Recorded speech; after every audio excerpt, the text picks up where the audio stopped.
Time now for Coming In Hot with Brent Wallace, former Ottawa Senator Jason York, and Graeme Nichols.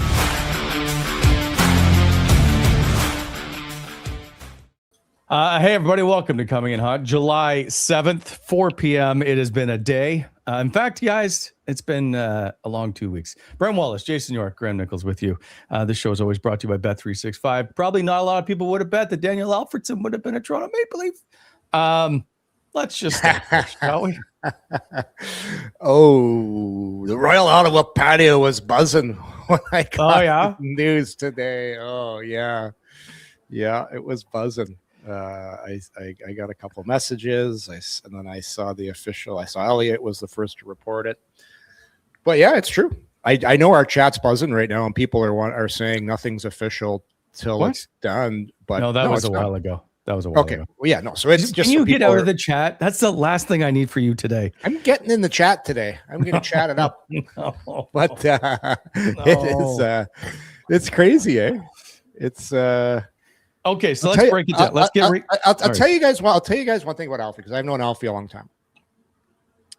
Alfie is a guy that loves a challenge, and he likes to do not the opposite of what people are thinking, because that's kind of what's happening right here. But he's a guy that likes to do things differently, and this is a huge challenge, And we can get into it more on what happened and everything, but. This isn't anything out of spite or anything, or him leaving because he's mad or anything. To him, it's about the hockey, and this is just going to be a new challenge for him. So this is crazy, though. Like you said, if you ever thought you were going to think something like this was going to happen, well, guess again. Okay, all right. Let's just get reaction before we get to all the ins and outs. Graeme? We couldn't even enjoy the Claude Giroux news for like 14 hours. Oh, hey, Graeme, by the way, what did Wally said? 95% chance he's not back again. That was 2 years ago. We got a shirt that says 95%. Okay. Listen, I had a whole show done. I had to scrap it. Now we're into Alfie. Let's Graeme, what's your reaction? 14 hours. We couldn't even enjoy the Claude Giroux news. And then it's just like Freed just brings that bomb out this afternoon. And like, Wally, I'm sure you heard rumblings throughout the course of the season as well. Like, this could possibly be Alfie's last season behind the bench in Ottawa. I didn't know the context behind it. And maybe Yorkie has some of that just from his experiences with Alfie or whatever. But I heard rumblings. I didn't know if they were true, didn't know if they were unfounded. And then today you hear that he's going to Toronto. And lo and behold, those rumors wound up being true. And like, there's a shock factor that he's going to Toronto. I think there's a lot of shock factor going to Toronto, but I think like for a coach who has obviously ambitions of ascending the ladder and going up the ranks, I think like it makes a ton of personal sense for him to go elsewhere. And that's not a slight to the organization. It's not a slight to Alfie. It's just, I don't know if that opportunity would have existed in Ottawa, right? Because like coaches are hired to be fired. Yeah. And if the uncomfortable reality about Alfie being an assistant, or even if he had aspirations of being a head coach eventually in Ottawa, you're hired to be fired. And eventually it's a results-based industry. And we hold him to such high esteem because he's a legend within this community as a hockey player and as just an ambassador for this community and everything that he's done outside hockey here. We hold him to such high esteem. And eventually you would have hated to have seen that turn at some point. I think like you're starting to see it a little bit in Detroit with Steve Yzerman, where it's like people are fed up there. They want to see a competitive winner. And I don't think it would have ever impacted his legacy necessarily as a player here, but we hold him in such high regard within this community that it would have been hard for him. And, you know, like even looking back at like the shit that like Nolan Baumgartner took as an assistant coach last year, right? For the PK, we never talk about Alfie within the same context for being responsible for the power play, especially in the postseason where it was awful. Like he never received the same kind of level of criticisms. Like he was kind of he's always been a bit above beyond reproach here in the city. And I think like he recognizes his situation here in Ottawa. And I think like he has the opportunity to go to Toronto and carve a name for himself. And he ascended the ranks, right? Like he got a promotion. And I think like in Ottawa, he didn't have those same responsibilities. And now he's going to have a bigger role in Toronto and we'll see what happens. But I think Toronto's the shock factor for me. Like that's like to make the choice to go to the division rival where you lost 4 playoff rounds to Toronto. There's a lot of history there and everything else. And to go to Toronto, like that's a massive move that I wasn't anticipating whatsoever. See, I'm not shocked because I'll tell you how the NHL works. The NHL is a relationship-based business. You usually get involved with other people in the game who you're close with. And I know Alfie and Matt Sundin are very tight. And in this business, you want to work with people that you've known for a long time, that you trust them, you like them as a person, but more importantly, you really value your opinion. So that's 2 guys that have been bouncing stuff off each and one another. Everybody just knows them from the battles of Ontario, but there's a relationship that they've had, and they're both from Sweden. They both played in the Olympics together. So that's how the league works. Like you bring guys in to help you when you're starting out who you really trust and who know, number one, and this is the unfortunate in the NHL, like a lot of guys get stabbed in the back. So when you bring a guy in, when you're starting fresh, you want to bring a guy in, number one, that you can trust, but number one, you know he's not going to stab you in the back.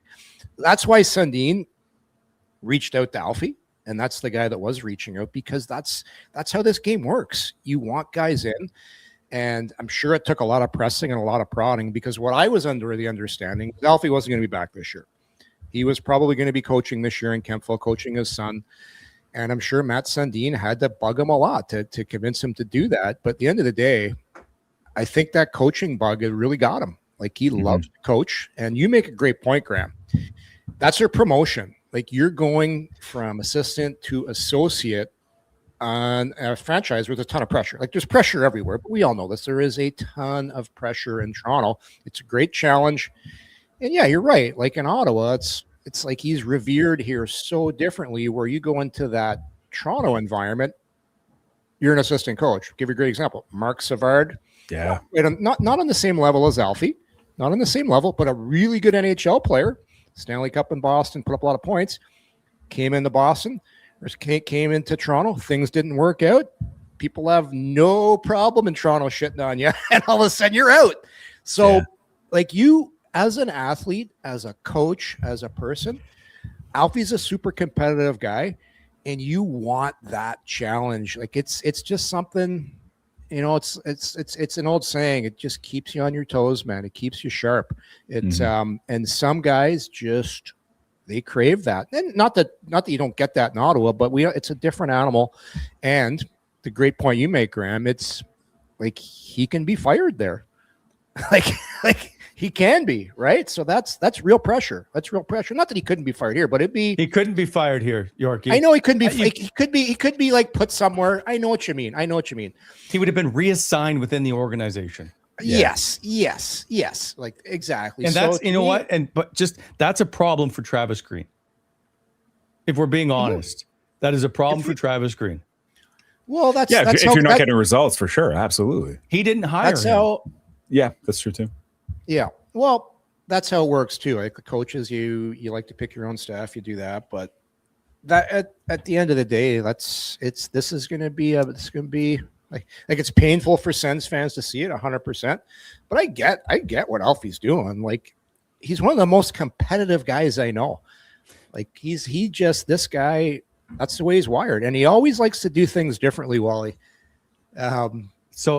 There was an early. I saved this because it was an earlier point. I waited for you to start going in because Greg is mad. He's frustrated today. He's like, I don't want to hear Yorkie's devil's advocate about this. This is not the same as being traded, and not the same as when Melnick forced him out. Dude actively chose to spite all of us. So why is Alfie in Toronto? There's no spite in that, and 100%. Who wrote that? Greg. Greg is mad. Greg, you're 100% right, because this is totally different. Alfie left the last time out of totally different. Like Melnick, the situation had gone terrible.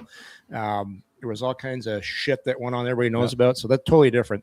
You're not leaving out of spite this time. This is a professional decision. And I get it. Okay. People don't want to hear it, but I get it. That's the problem right now. The optics. In a vacuum, the optics aren't great, right? Because we've seen Brady leave. He requested out. There were the reports that Claude Giroux was leaving, so people are already sensitive about that. He ultimately, one guy said 95%. One guy was saying he's gone for sure, like 2 days ago. But I said 3 days ago that he was at Chio and he would be signing here. I said he'd be back. You guys seem to have forgotten this part. But anyway, continue on. But that's the hard part, right? It's like, there's the best in class manager and you're seeing people leave. And I think like when you had the new ownership, new management crew come in, that was supposed to stabilize everything. And you're seeing like a trickle down effect where it's supposed to permeate the room. Guys aren't supposed to want to leave because everything is supposed to be best in class. And I think like when you see a Brady Tkachuk leave, you see Daniel Alfredsson leave, like those are blows in their own. But like, I think the circumstances behind each of the moves are totally different and aren't related to ownership or management whatsoever. And it doesn't even have to deal with the competitiveness of this hockey club. I think like Brady's situation was unique. I think Alfie's situation is unique because he wants that challenge and he wants to do things differently. I think I understand the optics. People are mad and upset, especially because he's going to Toronto. But I think you also have to recognize the motivations behind wanting to go. Okay, but we can't get past that yet. So let's get to the emotional part of this. One more part of the emotional part.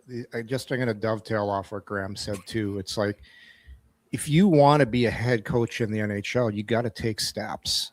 Like you got to take steps. There's like a transition period. Yeah, tell that to Marty St. Louis. Well, number one, if you want, the thing about coaching in Montreal is you can't coach there unless you speak French. So that takes out a huge. I'll tell that to Randy Cunneyworth. Well, that's why he got fired. That's why he got fired. He ate a lot of turds for that. Oh, I know. But that's like you just basically cut off. I don't know how many of your potential coaching candidates. We'll move on. Anyway, totally different conversation. The one thing I find it is interesting though is like Toronto's not necessarily going to be a great team next year either. Like that could be a weird, tumultuous season. Like you got new management in, new coach. He's stepping into it could be an interesting season for Alfie. So, okay, can we just go back to the emotional part of it? Because that's where people are at right now. And one of the other things is I keep seeing this in the chat a lot about that he was being groomed to be the head coach in Ottawa. He was never groomed to be the head coach in Ottawa. I don't think, like, there's no plan to remove Travis Green anytime soon by Steve Staios. I don't think Alfie was ever thought of as, okay, we'll put him on the bench so he can be the future head coach of the Ottawa Senators. Yorkie, would you agree? I would agree with that. And to Graham's point, when you become the head coach, like you're going to be fired eventually, unless you're John Cooper, who just keeps coaching forever. But no, like you become an associate coach for the Toronto Maple Leafs. The next step after that is you're going to be a head coach if you have some success. If you do well there in Toronto as associate, you're probably going to land. Who knows, if something goes bad in Toronto, he steps up and becomes the head coach there. That's, to me, that's the path I see and the path that Alfie wants to do.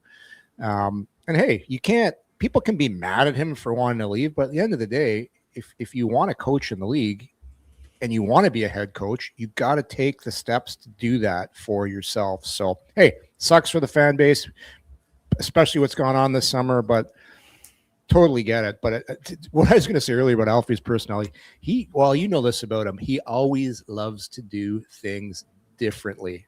Like the way, just go back everything. To that, everything he does. Like we used to have this Volvo back in the day. Remember the gold and yellow Volvo? It was like rust color, I feel like.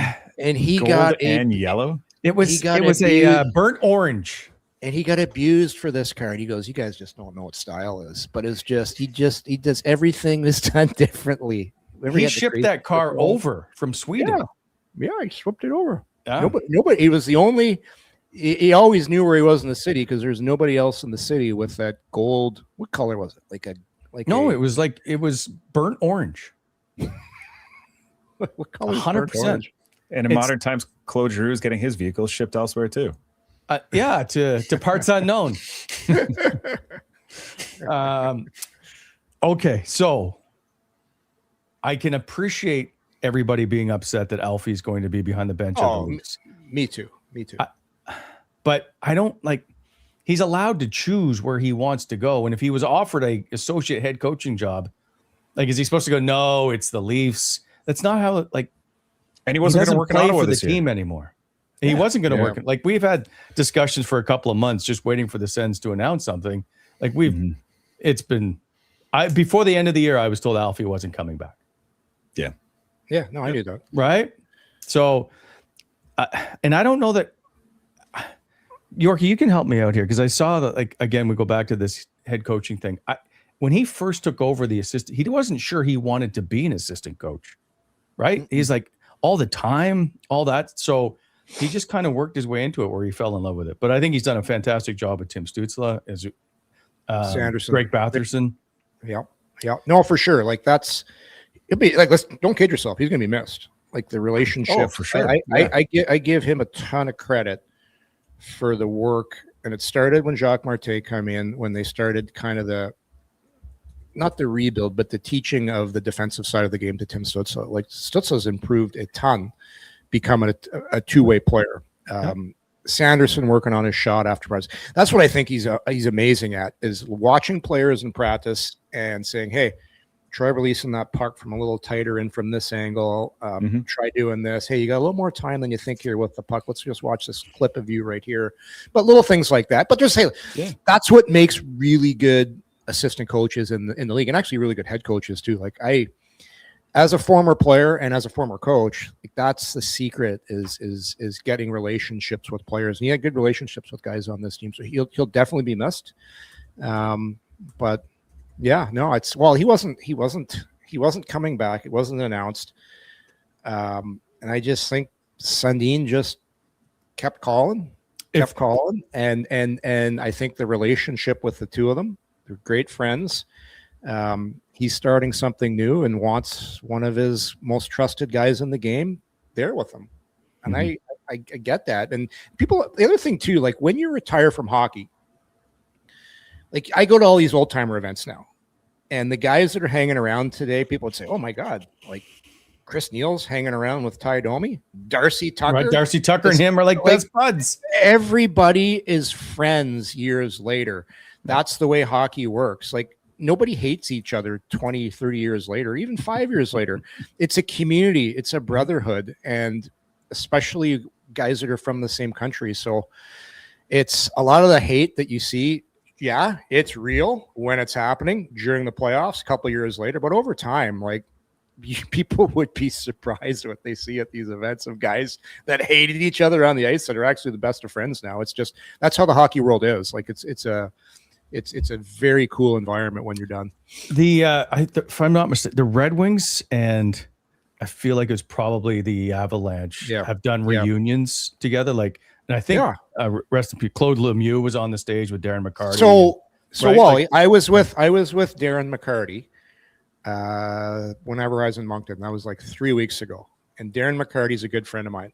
And for those that remember, Darren McCarty and Claude Lemieux hated each other during those games. Like, it was, Lemieux drove Draper's head into the boards.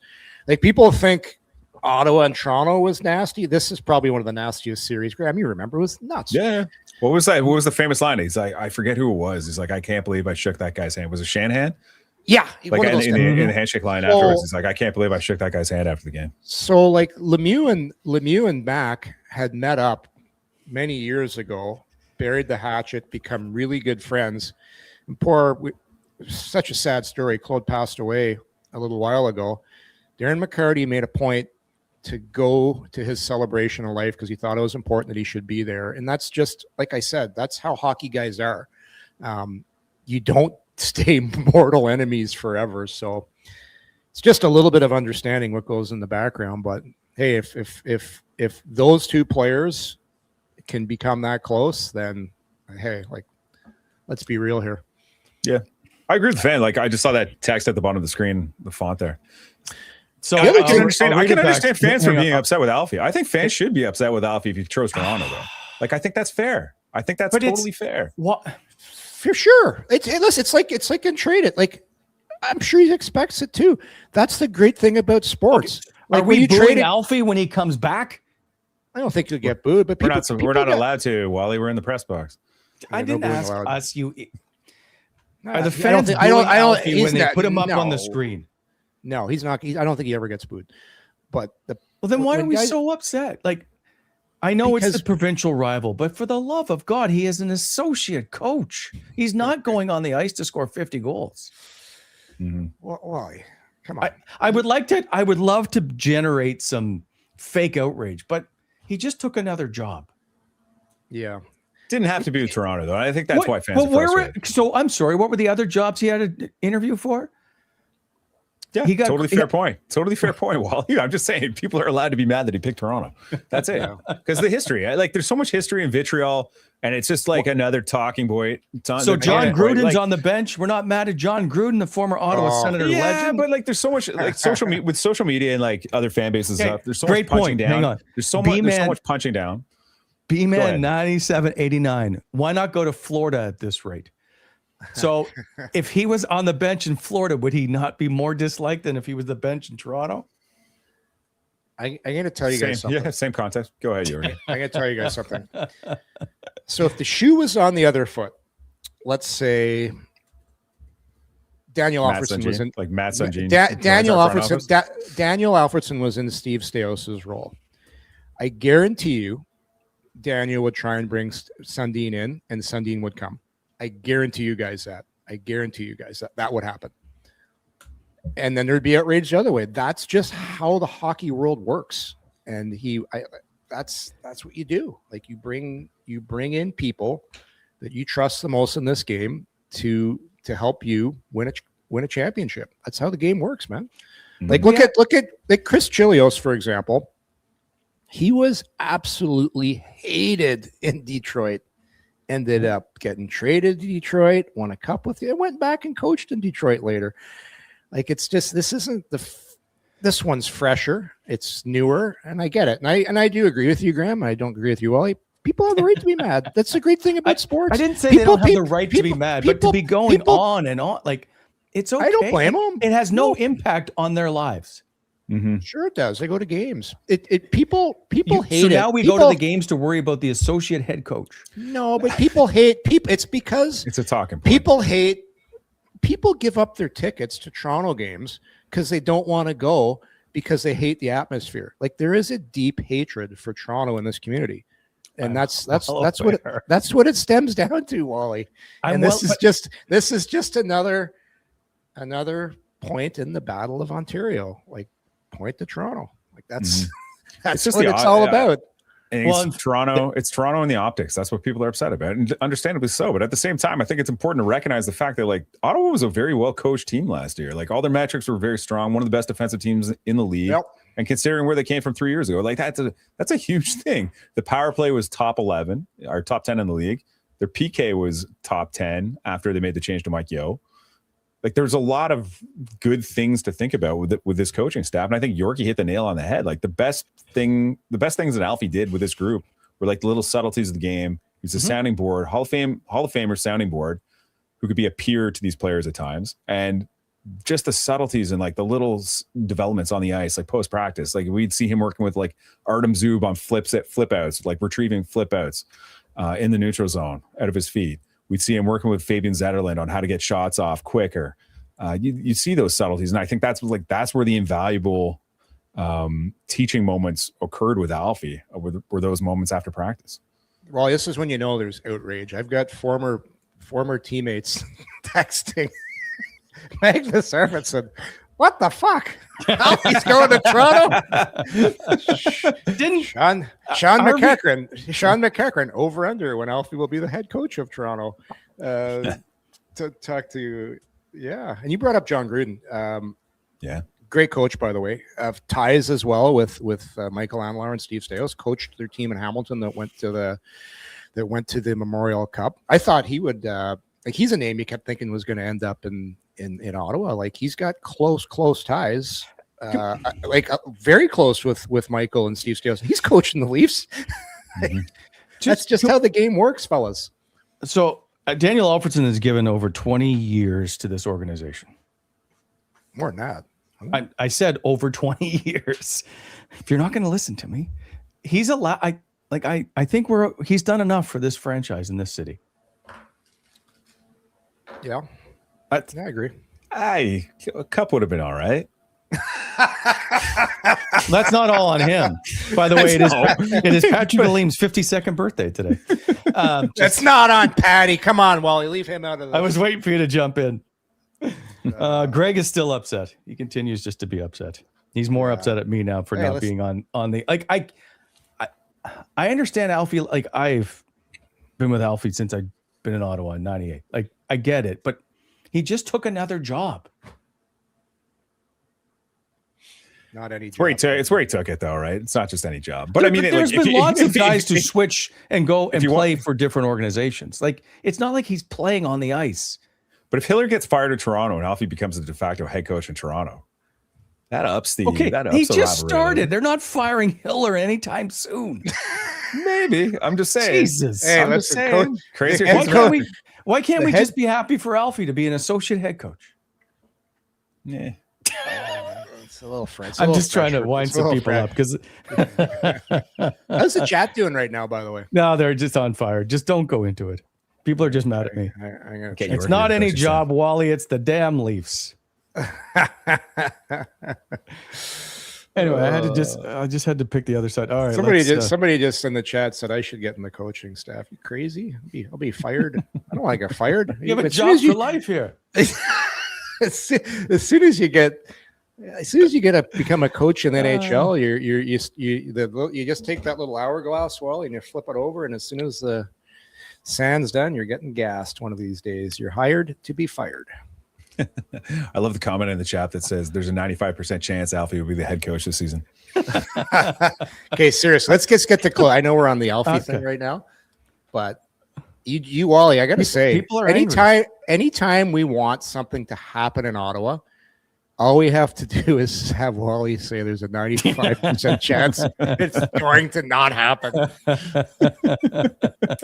I told you he was going to sign here. I said, just be patient. It's not over yet.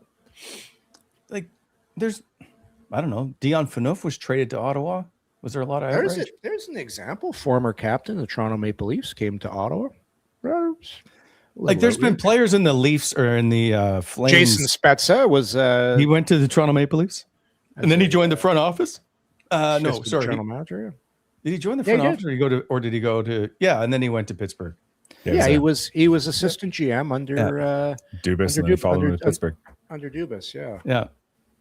So are we mad at Spets? He's a Toronto guy. He's a Toronto guy. It's. Why is there? Oh, we're being spammed. Who is this bot? Jake, can you get rid of him? Thanks. All right. Well, are we done? No, we can get back to it. We can do some ad reads before we pivot if you want. Just get them out of the way. Well, that's what I was trying to get to. So, I didn't read into it. I think this is just to put a. We can get back to it later, but I think people have to understand, like, a lot of times when you leave an organization, you kind of leave it because you're pissed and you're like, oh shit, I'm out of here. I've had enough. That's not the situation here. Like he's leaving because it's a career thing. It's a challenge. It's something totally different. And I think that's what people have to get their head around. It's as much as it stings people right now. That's, at least from my perspective, that's not what's going on here. And Michael Allen said that in his statement that they released, right? So oh, he did? He's welcome. Yeah, he's welcome back anytime. So here is then, if you haven't seen it, here is the statement for Graeme to read. I didn't even see it. Oh, thanks, Wally. One of the first moves that we made after taking over the franchise was bringing Daniel Alfredsson back into the fold as an assistant coach in December of 2023. I quickly learned that Alfie embodied the characteristics of what it meant to be an Ottawa Senator. While I wish he wasn't joining an arch rival, Alfie is forever an Ottawa Senator, and the door will always be open for his return. He has done so much for our organization and community, and he has my full respect. Michael Andlauer. What's up with Ottawa owners just signing stuff off with their first names? Eugene used to do that all the time, too. Well, I don't know. What's he supposed to say? Mr. Andlauer? Or, yeah, just write his full name. I don't know. Well, it is his full name, and then he just signed it. No, there's no Andlauer in his signature. Why are we picking? Why is this your hill to die on today? No, it's just one of those weird things I noticed. Anyways, this show is fueled by Shoeless Joe Sports Grill. New daily deals open and close Sunday through Thursday. Start with a $5 Bud and Bud Light 16-ounce pours every day. Sunday, it's all you can eat ribs for $32.99. Maritime Monday, fish and chips for $10. Tuesday, a pound of jumbo wings for $10. Wednesday, you can grab a $10 smash burger. And Thursday, it's 2-for-1 chicken tenders for $25.99. Big flavor, cold beer, unreal value. Shoeless Joe's, 2 great locations in Kempville and Orleans. And also brought to you, this show's brought to you by our good friends at BEI. Summer's here, and BEI is here to help you spruce up that property of yours. They can help with equipment rentals, aggregate sales, topsoil, custom crushing and screening, hot mix paving. So when you're planning your next project, please consider BEI for all your aggregate supply needs. Give them a call at 613-432-1120 or on the web at abonisherexcavating.com. BEI is helping to shape the Ottawa Valley. And please remember, please slow down in those construction zones. Hey, by the way, these construction zones, I've got a nail in my tire like 3 times in the last year. You only get that slow. Our show is brought to you by Beyond the Pale Brewing Company, locally owned and one of Ottawa's go-to craft breweries. Beyond the Pale is serving up some of the city's favorite beers with new seasonal releases always on tap. 2 great locations to check out, 250 City Center, and of course the historic Byward Market, both with great patios, by the way. And tonight live music down at George Street. Check them out in that little. It's a little I don't know courtyard. It's beautiful. Anyway, btpshop.ca, Beyond the Pale, btpshop.ca. Okay. You were saying something? Plugs? Did you get plugs in your tires? Were they in the sidewall or what? No, Graeme. Just a nail, like it's always a nail just sticking out of the tire, and the slow leak comes. Like it's always the same kind of nail too. Like, do you think those people complained when you were building your house? It's not that. It's all the light rail crap that's been going on Richmond Road. There's been a storm. It happened like before the storm. It was like 3 weeks ago. But have you been lucky? You just got like plugs in your tires, or did you have to? I've been lucky. Yeah, so it could be worse. They go inside and they plug it up for me. So it only cost you a few bucks. Not too bad.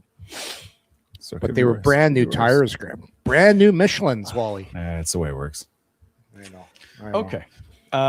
Before we move on, one last thing is Rock wants to know who do the hire to replace Alfie? Who do the Sens hire to replace Alfie? Carey Price. What? Carey Price.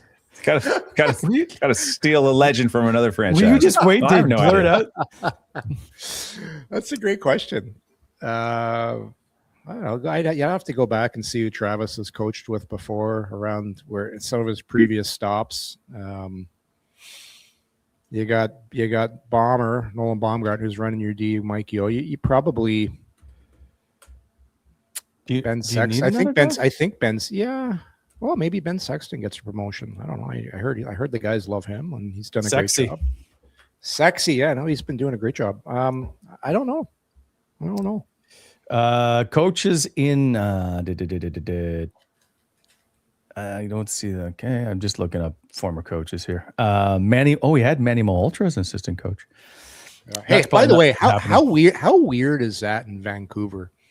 That he's a 3rd overall pick, Manny Malhotra's son, so he's got a good chance of making the team this year. Like I can't fathom being in that situation in the National Hockey League playing for your dad. Like it's going to be so weird. Well, didn't Carolina just not offer? Yeah, they did. They didn't contract to Brindamore's kid. They didn't re-sign him, but he's not like I'm talking. I know he's not a star player, but I think it's happened. But weird's super synonymous with Vancouver, right? Like that's just a weirdly poorly run organization. It's just something Vancouver to me. Like I know the kid's a great player, and I know Manny is a salt of the earth guy, great person, great coach.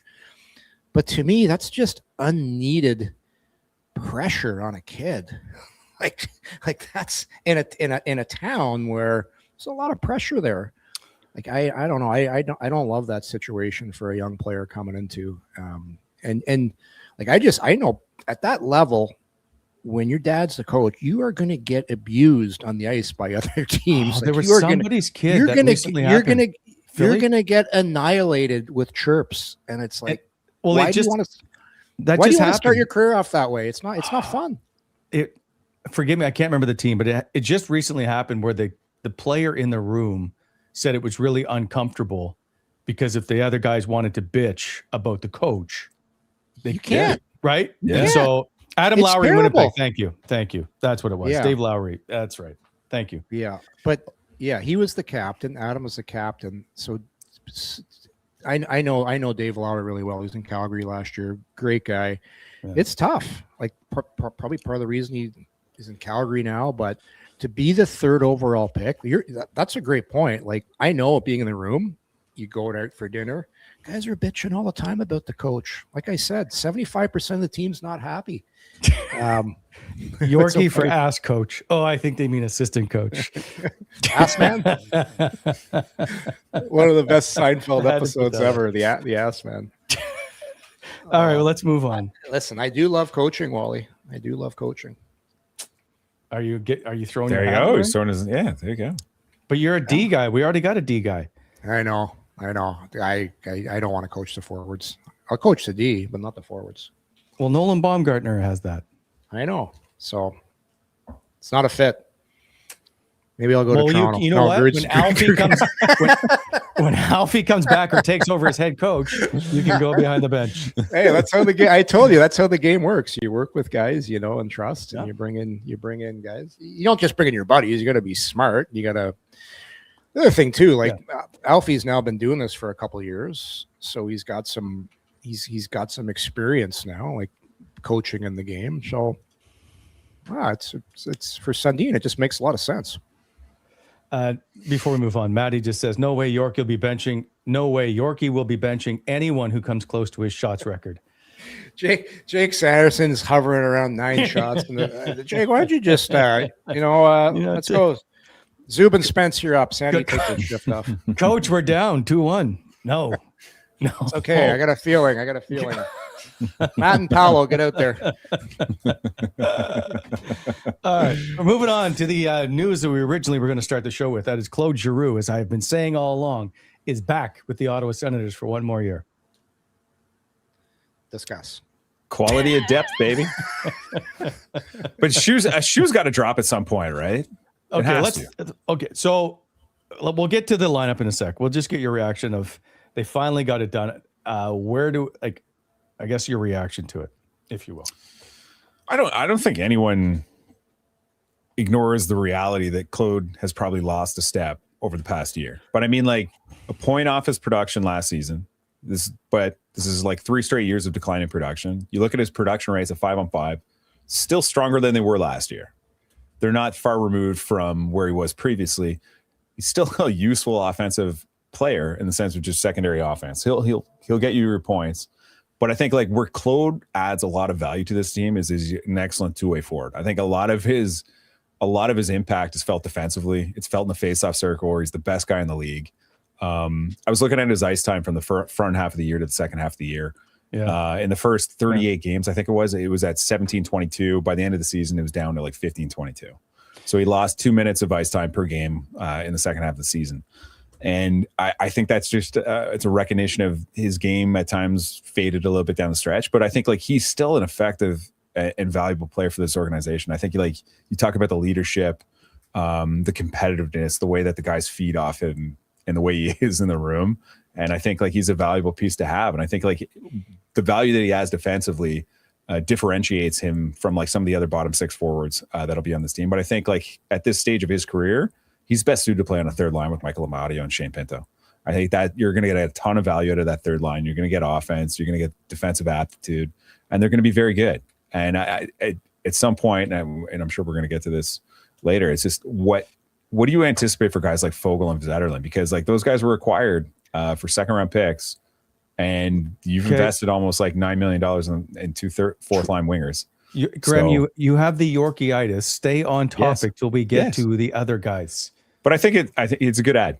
He's a good ad. They've got a lot of middle 6, bottom 6 wingers, and I think at some point you've got to add quality to the top of the lineup. By the way, the contract is $2 million plus. I believe it's $3 million in bonuses. All of it except for every time they meet they win a round, I think it's $500,000. So if he plays 10 games, he gets 1.5. 1.5. Yeah. Yeah. I meant to print it out and I forgot. But we say that like he's lost a step. This is where he is ranked on the team since he has joined the Ottawa Senators. And of course, we all know about faceoffs, which have, by the way, have gotten better each year. He's first in games played in the last 4 years. He's missed one game. Third in points, third in assists, fourth in points, fourth in shots, fourth in time on ice, fourth in shooting percentage. We keep going, well, he's not this or he's not that. He's been very, very good and very effective. For sure. But like last year, he scored 14 goals. 4 of those were empty netters. One of those was only scored on the power play. So like, I think him as an offensive threat, at least from a goal scoring perspective, isn't where it used to be. All right. So then what about Ridley Gregg, who's a top 6 player? Yeah. But I think like Claude's more of a pass first guy anyways. But he played a lot of minutes with Timmy. And I think like to his credit, he was just as productive playing on the third line with Shane Pinto and Michael Amadio as he was on the first line. I think what the organization has done is they pivoted. I think they're looking at Claude as like a bottom 6 guy now. And that's why they went out and got a guy like Burakovsky, Yorkie, who's faster, has a little bit more goal scoring aptitude, but not as complete of a player as Claude. Yeah, Claude's a better player right now. He's just older. That's why he's got an incentive-laden contract. He's so competitive. Has he lost a step? He's never been a blazer out there like a burner. Like when you look at how he plays the game, he just understands when you carry the puck, how to change speeds. I listened to somebody talk about Kucherov the other day. I think it was what's his name that just got traded to Toronto? Ex Ottawa Radish? Yorkshire? No, Radish. Oh, Nick Paul. Nick Paul. Nick Paul was chatting about what makes Kucherov so good, and he just talked about what Kucherov said to him, and he as some advice, he goes, "It's not how fast you go, it's how you change your speeds when you have the puck." He goes, because everybody in the NHL can angle. That's one of the toughest things to get used to when you get to the NHL is guys will angle your time and space away from you because they're like, oh, this guy's going fast. I'll just angle him this way. And they cut you off. That's why you see all these really fast guys in practice. You're like, wow, that guy's awesome. And we watch him play. And why isn't he better in the games? Because doesn't have, it's the old thing. He's got all the tools, but no toolbox. Like Claude Giroux still has one of the best toolboxes, and that what I mean by that is hockey sense in the NHL. And that's what allows him to still play at a pretty high level. And to your point, Graeme, best guy in the league in faceoffs, which is vitally important now in today's NHL. You just lost Brady Tkachuk, so his leadership and what he brings to that room is going to be even more important. You've made some changes, just brought some guys in. Eklund's coming into a new group. Burakovsky's coming in, so there's going to be a little bit of change in the dynamics of the locker room. So Drew's going to be even more important. And he can play in a bunch of different situations. He can play on your power play. You can move him up and down your lineup too. Like, will he be? I don't know where he's going to play. I think there'll be times when he plays on the top 2 lines. I think there'll be times when he plays on the bottom 2. But I love him on the third line. I love that line, and I call it, people say bottom 6. I say good teams are made with your top 9. Good teams are top 9, and that line of Amadio, Giroux, and Pinto, you can't deny it. They're one of the best lines in the NHL last year, and I don't see any reason why they won't be again this year. And that's a good point by Yorkie, because I think like having Claude in the fold offers that flexibility in case Burakovsky doesn't pan out. Like there's maybe Burakovsky hits, he pops, and he has a good offensive season for the Senators. But if he doesn't, at least you've got a backup plan, because I don't think they're comfortable giving a top 6 role to a guy like Fabian Zetterlund. And that's the alternative. So you're going from a Claude Giroux who's played with Timmy semi-regularly for the last like 2 years. And who's plan B? I don't know if they had a good plan B. So at least they're covering their asses a little bit. But at the same time, this organization's done a really good job of assembling quality of depth through their lineup. The problem is they need it at the top at some point. Yeah. They've got too many similar players, too many like 20 goal, 40 point guys, 15 goal, 30 point guys. You need more guys like Drake Batherson who can push for like 25 plus goals, 60 points. Yeah, I can tell you guys, talking to one of my buddies who is an executive with one of the teams in NHL that was trying to get Claude Giroux, there was a lineup of teams trying to get him. Like, he is still valued around the league as a good player. Like, he's just not some guy that's an extra spare part on your team. Guy can still play. He can still play, and that's why he's got a chance. Like Taylor Hall playing on the third line in Carolina. Same kind of vibe to me, right? Like a really very good veteran player who still has plenty of worth. Yeah, like people thought they play the games a little differently. Taylor Hall. I don't mean skill wise. I know. Yeah, like what? Like that. I would say like really high end talent playing on a third line at the near and the end of his career. That's my point. Yeah, no, for sure. And if you look at teams that historically win in the NHL, they always have a couple of those guys sprinkled in their lineup. Like guys like that have been in the league for a long time. Like, look at it this way. Just picture Philadelphia Flyers if they were able to bring in Claude Giroux. Like him going there, working with their young centers, teaching them how to take draws, teaching them little things on the power play. Like that's stuff you just take it for granted when you don't have it. And like I said, teams that have guys like that are usually playoff teams. So holy shit. Imagine if Ottawa lost Claude Giroux and Daniel Alfredsson in like a 14-hour span. Imagine what the fan base would be like right now. Well, then I'd be angry. Yeah. You'd be extra salty. Well, you had him out the door while he said his 95%. You didn't listen to me when I said Gavin is now part of this team. He's not leaving to go and take that away from Gavin. That was my whole thing when I said about going to Chio and dropping a check off. You didn't listen to me. I thought you said there's a 95% chance. No, that's why you're just making stuff up in your head. I don't know, Graeme. I thought, like, do I got cabbage in my ear or something? I thought I heard that. I'm going to plead the fifth. I'm not going to say anything. All right. By the way, what a day. All right. So go to the lines, Jake, and let's. What is your lineup going into the season? If this is what it is. By the way, I still think there is a move to be made. I think they have an extra forward they're going to have to figure out. I know you can put McDermott on waivers if that's what you want to do, but right now they're at 14 forwards. But here's a question for you then. If you're anticipating a move to be made with one of their forwards, I'm assuming it would have to be Foegele or Zetterlund going out the door. But what would you want to see come back? A defenseman, a right shot defenseman? If you're trading who, Graeme? Sorry? Like a Foegele. If a Foegele or Zetterlund is going out the door, what do you anticipate is coming back? Because I'm assuming it has to be one of those players going out the door. If you think someone's getting traded? Yes. I'm just following up Wally's point.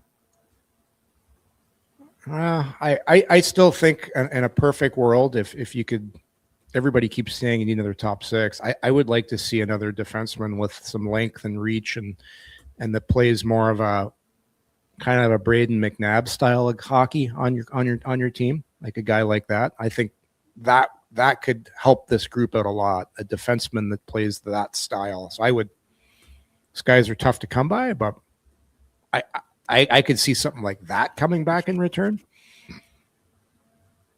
Like, who knows? Like, is Yakimchuk going to be ready to start the season? It's a huge summer for him. Huge summer. I still don't know. Like, if Yakimchuk's on your team, you want him getting power play reps because that's his forte. That's his bread and butter. Like, he's got that great shot. If you assemble, well, maybe on your second power play, you've got Sanderson on your first, on your second, you have two defensemen. Then you see a situation where you have a Shabbat and on your top, and you have Yakimchuk over on his 1T. So you utilize his shot on your second. I could see that the way the group is formed right now. What is your top six? My top six? Like, I don't think that. So I think they have very good players. I don't believe they have a top six currently. A strong top six. I think this is pretty. I think this is pretty accurate. If you're starting the season off, I could see them starting this way. I don't see a world where you don't have Amadio and Pinto playing together. Like, both of them got Selke votes last year, and then I see Giroux as a great fit there. So it's going to be dependent on how exhibition goes. Like Burakovsky is, you would think he's going to get an opportunity to play in your top six. You went and acquired him. But the problem is you picked up Fabian Zetterlund to be a goal scorer and to put the puck in the net for your team, and it's tough to put the puck in the net consistently if you're on the fourth line. So that's the conundrum. Like that's the argument right now in the chat. So if you look at it, Eklund's 100% playing in a top six. Drake Batherson, Stützle, Cousins. I don't see Ridley Gregg on your fourth line in any world here. Mm-hmm. So it's going to be one of Zetterlund or Burakovsky, and training camp's going to tell a lot. Like, I'll guarantee you somebody gets hurt and this decision takes care of itself and somebody starts there out of default. But I see the lines as they are right now. That's the way I see it.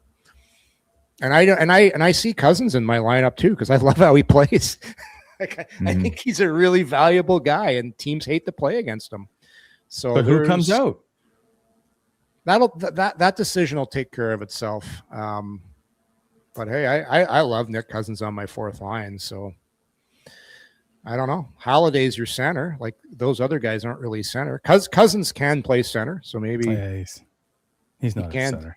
He's not a center, but he can do it. But that's why I don't think they're done. I think there's another move to be made here. It feels like Greg or Fogel are on the outs. Like, there's Greg. He's not on the outs. No, don't get settled down for a sec, Yorkie. They need a top six player. Yeah,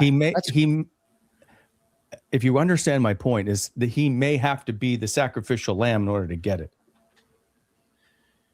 So you're saying Greg's like, I think on a really good team, Ridley Gregg is a third line winger, but Michael Amadio's in that spot because he's not moving up to the second line.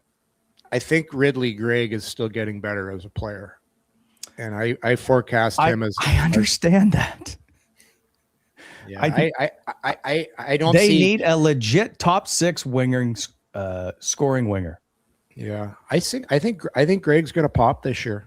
I think he's going to be a guy that okay, great as Steve Stas. I like him as a player, man. I didn't say that. No, but the thing you don't understand is Ridley Gregg's not 29 years old and is who he is yet. Like, he's still developing how to score in this league, how to get to spots where you need to be, where the quiet areas are. Like, he's shown signs where you saw those great hands, where you see him get to the front of the net. I think he's going to get consistent power play time this year as a net front guy.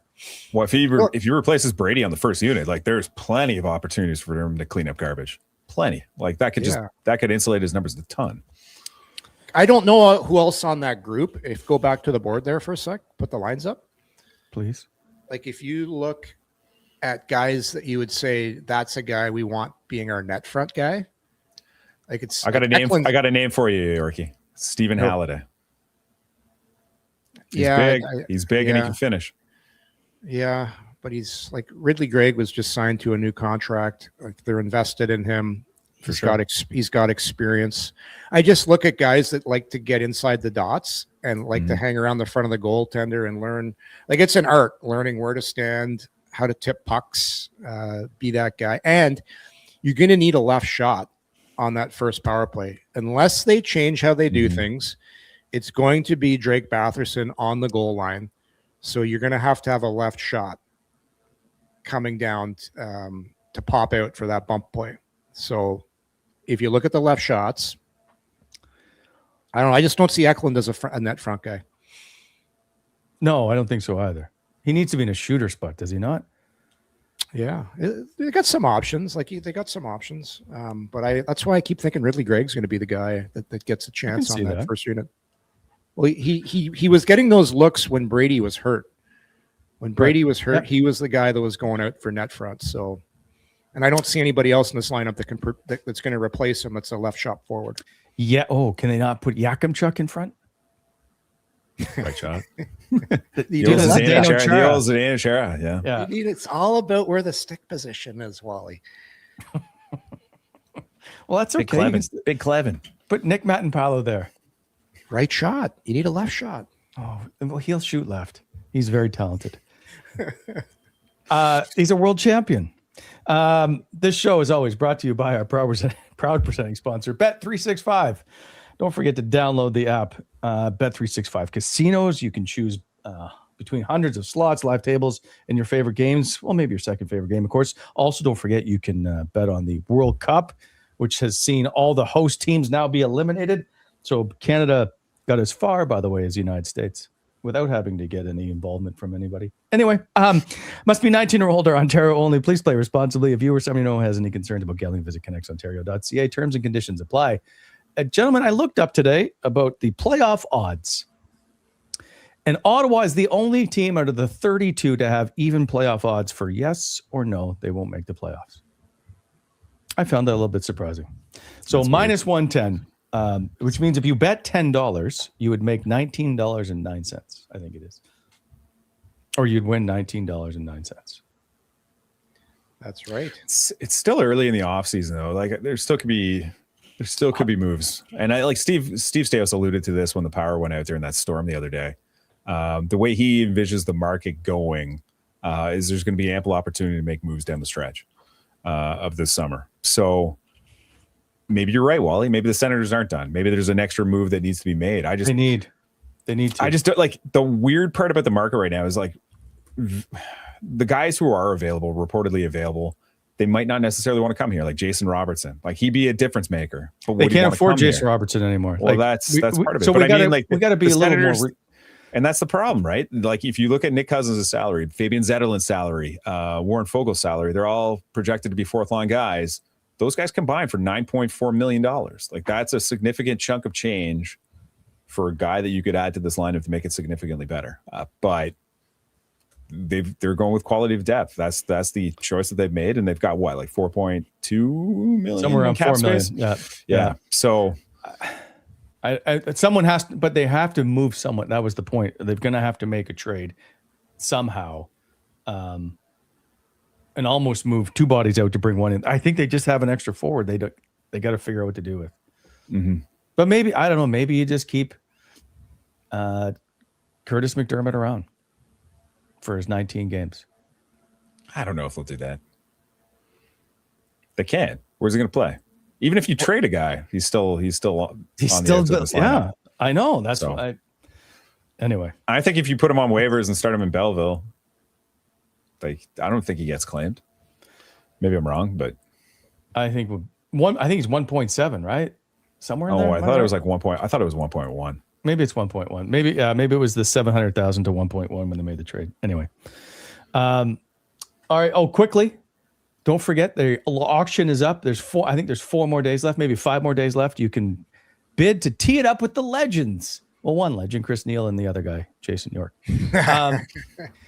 You get a signed Neal and a signed Jason York jersey and a signed True stick. You can click on the QR code right there. It's currently at $1,500. It's likely to be August, although like this is the hardest thing ever just to get these two guys to reply to a text.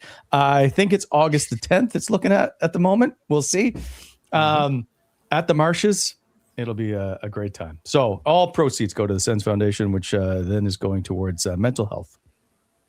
So should be fun. Should be fun. That's a cool excursion. That's one of the neatest things I think it's the neatest thing we've ever done. But I think it's cool. They don't see those come around very often. It'll be a good time. It'll be a great time. What would be your dream foursome, Yorkie? If you had to add 2 people to that foursome, who would be your dream foursome? Well, us. No, come on. My dream foursome, I'd like to golf with, probably a golfer. I'd like to golf with, not Tiger Woods. Let me think about that. Why not Tiger? Huh? Why not Tiger? Yeah, maybe Tiger. He has some great stories. Ask him lots of stuff. Just don't let him drive your cart. Tiger, I'm driving. I got it. You're good here. That's a great question. Yeah, I don't know. Let me think about that. I'll get back to you. We got another show tomorrow, Wally? Why does it have? No, we don't. We have a show on Thursday, 10 a.m. Right. I'll tell you on Thursday. What does it have to be a golfer? No. Well, no, whoever you want. I would like Michael Jordan is probably first. There's no way. There's no way. Well, Barkley would golf with you. Jordan would never golf with you. Like he would he'd be like, wasn't the parameter. God, it was just what is your foursome? Jordan would say, first of all right, Wallace, let's go $1,000 a hole, and you'd like, hi, I'm just going to drive. Jordan, I heard. He was playing crazy games with Clark MacArthur in Florida at his course, and I guess there was like an entourage of like 12 guys following the group, and I think Clark's a great golfer, and he'd beat him like almost every time. But if you want to go like a couple grand a hole, that's your Huckleberry right there. You and MJ. My Huckleberry. I just saw someone where MJ would own Wally's house by the end of the round. Wally's putting for double bogey on 18 with his mortgage paper and the Mugmobile. Yeah, the Mugmobile. No, you're not betting. You're not betting the Mugmobile. Let's not be crazy. At the house, you can go pink slips. Okay, MJ, what do you want to play for pink slips? He's like, he's got the Ferrari while he's got the Ford Escape. Beep beep. MJ, you can do a lease busters and take over the lease if you beat me. I'm gonna buy it out at the end.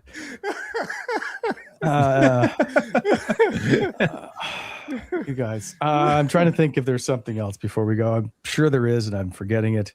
It's been a day. It's been a long 2 weeks for the Ottawa Senators fans. You know who I'd like to golf with? I'd like to golf with. He's passed away, but Ted Knight, Judge Smales from Caddyshack, and I'd want him to talk in the Judge Smales voice the whole round. And I want his nephew Spalding from Caddyshack. Well, he's never seen that movie. I've seen the movie. I don't know all the words to the movie. You know what? Maybe Tom. No, I was going to say Tom Cruise, but that's not. I wouldn't do Tom Cruise. I'd do Bill Murray. Bill Murray would be good. Oh, I heard Bill would be great. Oh, see, I would pick. Yeah, I want him and Chevy Chase to golf together. Just give me Ted Knight. Hate each other with a passion. Yeah, they don't like each other. Well, he wants the hate in his foursome. That's just that thing's uncomfortable. He's like, Wally's walking up the fairway with Chevy Chase. He's like, don't you just hate that Bill Murray? He's such an ass. And he starts conspiring against these. Come on, Wally. It's supposed to be a nice day. It'll be a nice day. One last thing by Moranci. I know you're going to be mad at me, Yorkie. I can see you looking at your time. Wally is being obtuse in this argument. It's an obvious betrayal of his legacy. Talking about Alfie. Sure, it's in his right, but that doesn't make it the right thing to do. And my argument is, who are we to say he can't do it? Yeah. So he's just like, you know what, guys? All the fans in Ottawa are going to be upset with me. Everybody will get over it and move on, is what will happen. That is true. People will still be mad. Because they just want to be mad. No? It's the emotional reaction, right? Like that's all it is. We've seen so many players and people come and go in this market so often that it's just it hits a little harder, especially this time when it's supposed to be organizational stability from the top down. And we've just seen player movement. We've seen player movement. Now we're seeing coach movement. And the rationale is totally circumstantial. Everything's different, but it's going to sting, and understandably so. And fans have a right to be upset with it. And it hurts even more because it's Toronto. Like if it was like Seattle or something, I'd be like, that's random and weird, but best of luck to you, Alfie. But it's Toronto. So are people going to pay attention to how Toronto does or their special teams does relative to Ottawa's? I don't know. We'll see. All right. It might be Addy Singh. Anyway. What are you talking about, Wally? What are you smoking? I'm not smoking anything. Anyway, it's been a long week, but we're going to be back on Thursday. Chris Stevenson will join the show, 10 a.m. Oh, CJ. I'm golfing with him on Saturday. Enjoy. I'm playing pickleball with Mendez in like half an hour, too. Watch out. He's two-handed. Name dropper. He goes both hands. He's extremely good pickleball player. Yeah. He's like a spider monkey out there. He's everywhere. Just boom, boom, boom, boom. Boom, boom, switching hands. I beat Yorkie with Mendez. Yeah, no, Mendez was pretty good. Who was my partner? Wasn't the Duke. The Duke. Yeah, it was the Duke. He was so mad. The Duke of pickleball. And then you guys wouldn't let me play again. Well, he was banned to the sidelines. Nobody wanted to be his partner anymore. You're like, man, this guy's terrible. You're okay. You're okay. All right. Anyway, all right, see you guys gentlemen. Thursday. Take care, everybody. Take care. See you guys.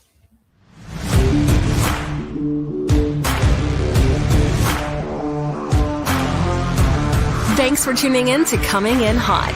If you enjoyed the show, hit that like button and be sure to subscribe to never miss an episode.